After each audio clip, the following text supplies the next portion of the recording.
అందరికీ జై భీమ్. నేను Rajesh Mahasen. Welcome to Mahasen media. ప్రతిపక్ష హోదా రాలేదని సభకు రానంటారా? ఏమంటే ఇది చూస్తామంటే నాకు ఒక వీడియో గుర్తొస్తుంటుందండి. ఆ వీడియో చూపిస్తాను రండి. ఈ వీడియో గుర్తొస్తుందండి. జగన్మోహన్ రెడ్డి గారు ఎప్పుడైనా సరే నాకు ప్రతిపక్ష హోదా ఇవ్వకపోతే నేను రాను అంటుంటే నాకు ఈ వీడియో గుర్తొస్తుంది.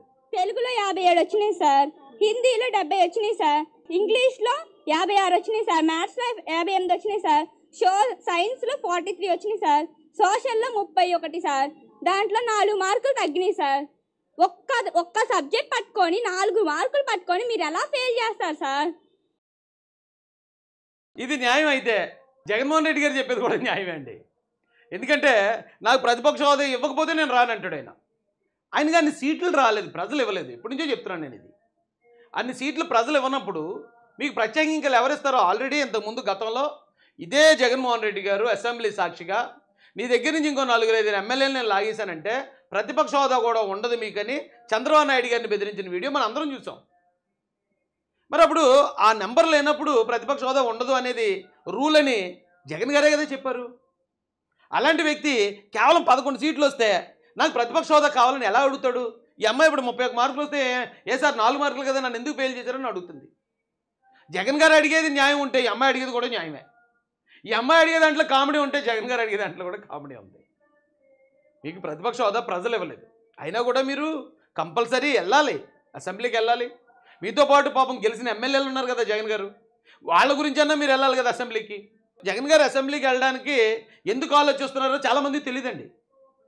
మాకు మైక్ ఎవరనో సమయం ఎవరనో అందుకు కాదు.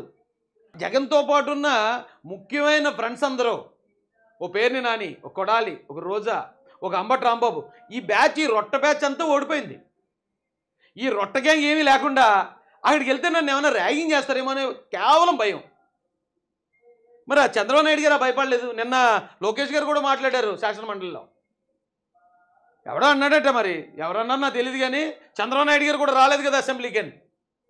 చంద్రబాబు నాయుడు గారు అసెంబ్లీకి 2.5 సంవత్సరాలు వెళ్ళారు. 23 మందితోటే అసెంబ్లీకి వెళ్ళి దర్దలు ఆడించి కూడా ఆయన 151 మందిని.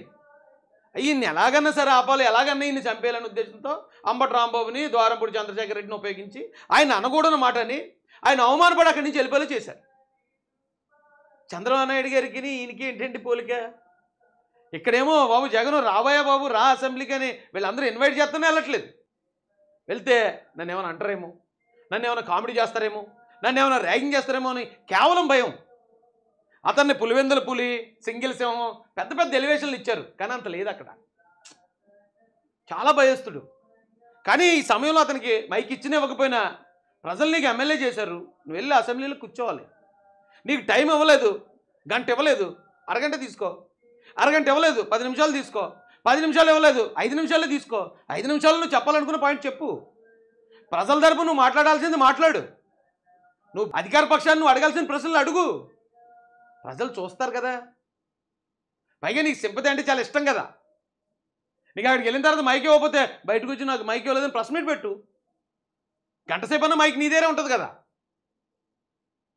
నీ వల్ల నీ వెనకాతలో ఉన్న 11 మంది ఎవరైతే ఉన్నారో 10 మంది వాళ్ళ బతుకు అటు ఇటు కాకుండా అయిపోయింది. జగన్మోహన్ రెడ్డి గారు వాళ్ళు గెలిచారు ఎమ్మెల్యేలుగా, అసెంబ్లీకి వెళ్దాం, అక్కడ ఏదైనా ప్రజా సమస్యల మీద, నియోజకవర్గ సమస్యల మీద మాట్లాడదాం అనుకుంటున్నారు. మీరు వాళ్ళని కూడా రానివ్వట్లేదు. సరే మీరు వెళ్ళకపోతే మీరు ఉండిపోండి ఇంట్లో, కనీసం వాళ్ళని పంపించండి. వాళ్ళని పంపించడానికి ఎందుకు భయం? వెళ్ళడానికి వాళ్ళు ఏం భయపడతలేదు కదా. అదేంటి నాకు అర్థం కాలేదండి.